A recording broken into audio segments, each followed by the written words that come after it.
En este video, nosotros vamos a estudiar algunas de las características de la luz. Una de ellas es la dualidad onda-partícula. Primeramente, nosotros iniciamos este capítulo enunciando las propiedades ondulatorias de la luz y como la frecuencia, como el periodo, como la velocidad. Sin embargo, durante todo el desarrollo, los videos anteriores, hemos estudiado el efecto fotoeléctrico, el efecto Compton, eh, la aniquilación de pares, donde estudiamos la luz como una onda. La luz se comporta como una onda. Este, eh, Esto significa que la luz tiene una naturaleza dual. En algunos casos se comporta como onda y en algunos casos se comporta como partícula.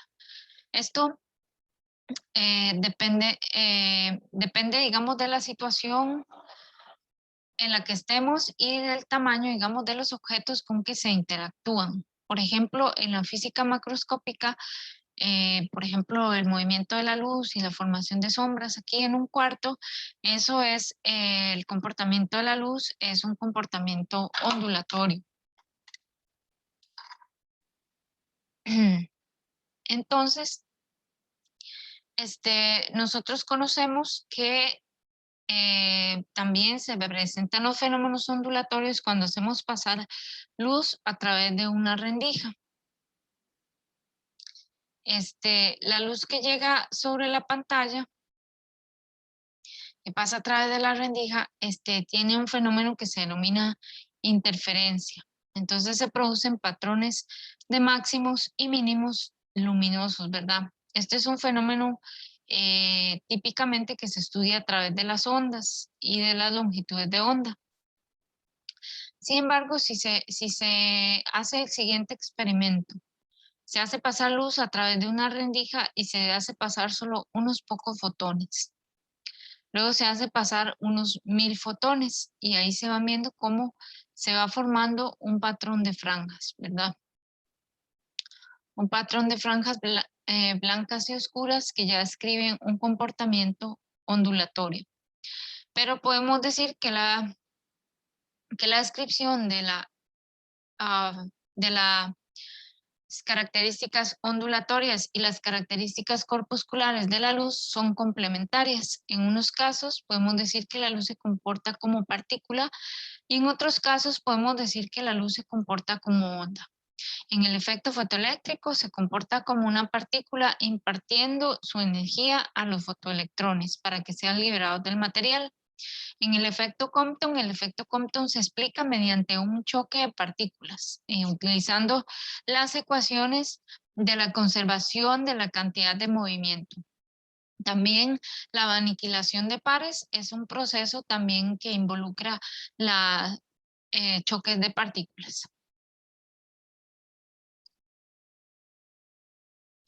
Ahora, existe un principio llamado principio de incertidumbre de Heisenberg. Este principio tiene que ver con la incapacidad para medir la posición y la cantidad de movimiento de una partícula simultáneamente. O sea, no es como en la física de Newton que podemos medir ambas cantidades simultáneamente. Aquí tenemos una restricción para medir la incertidumbre de ambas cantidades al mismo tiempo. Y este principio establece que la incertidumbre o el delta X por el delta P, la incertidumbre de la cantidad de movimiento en la dirección X, tiene que ser igual, mayor, igual a H barra. H barra es la constante de Planck dividida entre 2pi, que tiene un valor de 1.05 por 10 a la menos 34 julios por segundo. Este es el principio de incertidumbre para la posición y la cantidad de movimiento. También existe un principio de incertidumbre que aplica para la dirección Y.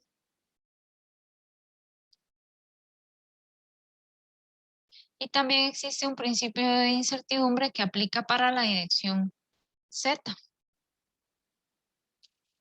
Entonces, todas estas son válidas. Recuerden que la cantidad de movimiento clásica es masa por velocidad y en general podemos decir que la incertidumbre en la cantidad de movimiento es en general la incertidumbre asociada con la velocidad por la masa de la partícula. Porque las masas para nosotros en muchos de los problemas es una constante. Aunque podría no serlo. Ahora,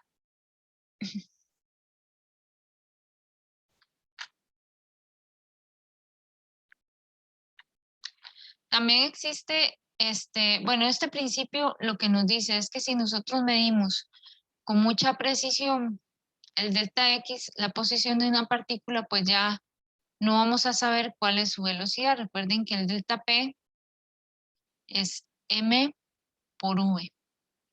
Entonces, vamos a perder M por delta V, vamos a perder precisión de su velocidad.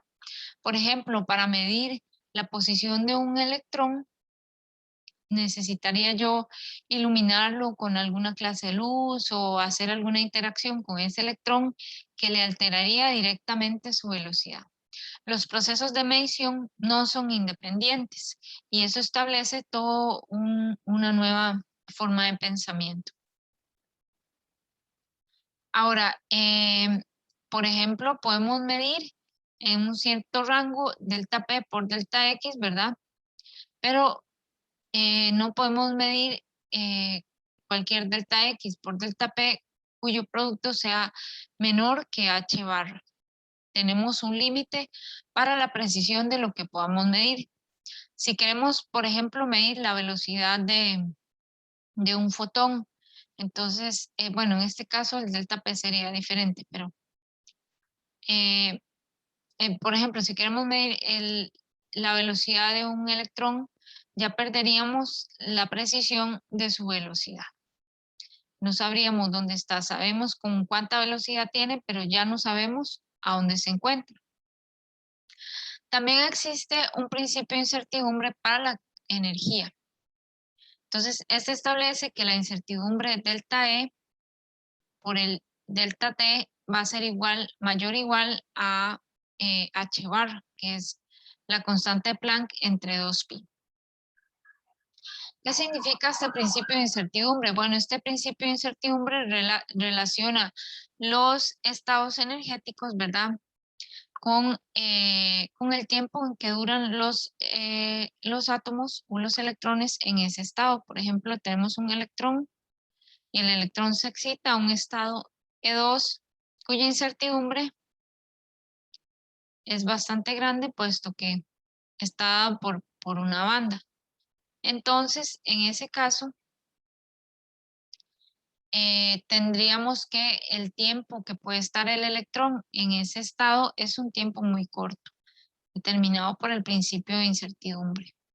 Ahora, si tenemos un delta E muy chiquitito, entonces el delta T se vuelve muy, muy grande.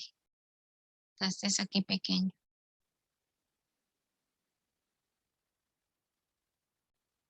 Si el delta E es pequeño, el delta T se vuelve muy largo. O sea, quiere decir que ese electrón puede estar en ese estado mucho más tiempo antes de volver a su estado original.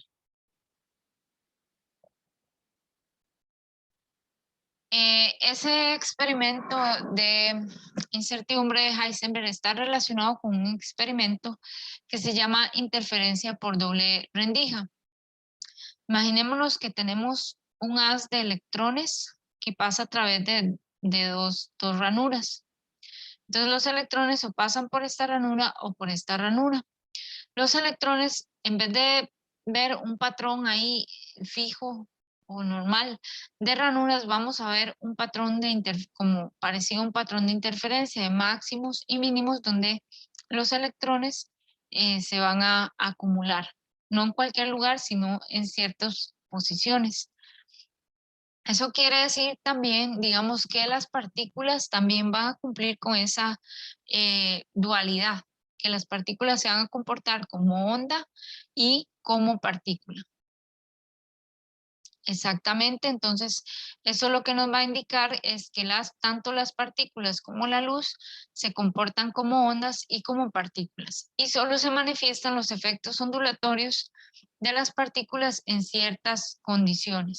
Por ejemplo, en este caso, que el tamaño de las ranuras es muy pequeño comparado con la longitud de onda asociada a la onda del electrón.